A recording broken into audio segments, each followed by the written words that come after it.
guys, so our favourite snack to replace crisps since we've been doing Wild Fit is roasted kale. Doesn't sound particularly appetizing, but is absolutely amazing, and I am going to show you how we make our roasted kale. So first of all, you need a whole bag of kale, which is what, about 80p? A whole bag. Chuck it into a bowl. Oh, if it doesn't say washed on the packet, then you've got to wash it first. I must admit, I don't.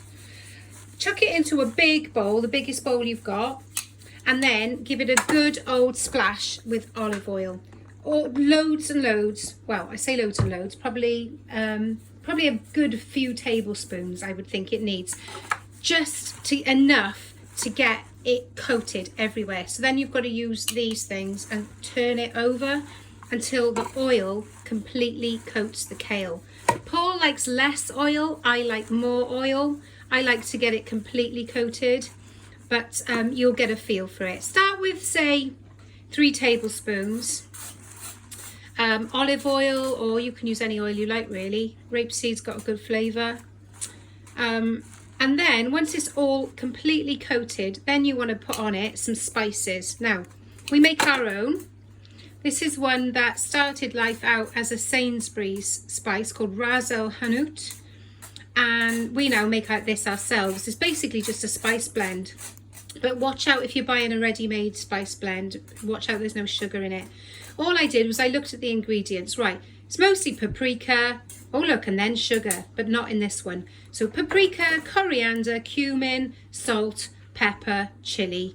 Then you've got cinnamon, some other stuff, okay? So I've just made the spice that I like on this out of those, a mixture of those things. You could use a Chinese 5 spice, but I prefer more paprika than that. You could use anything really, even just salt and pepper.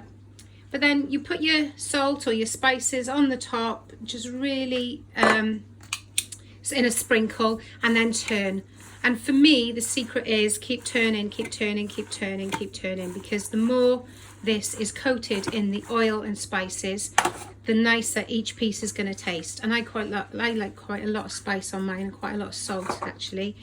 One more time, keep turning it.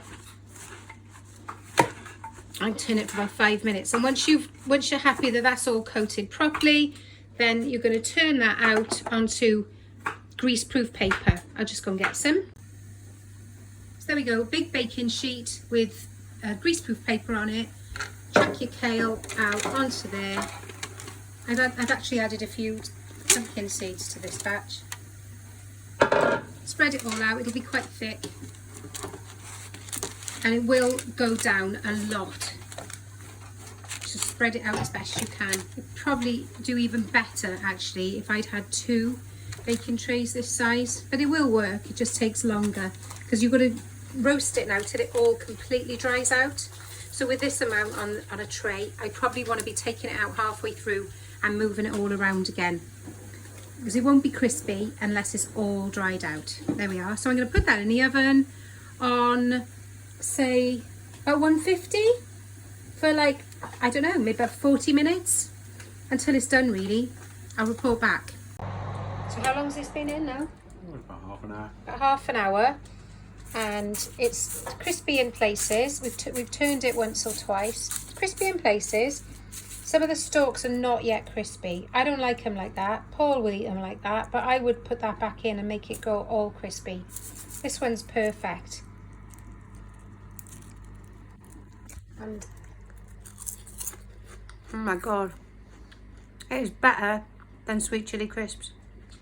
I could sit there and eat the whole bowl of that.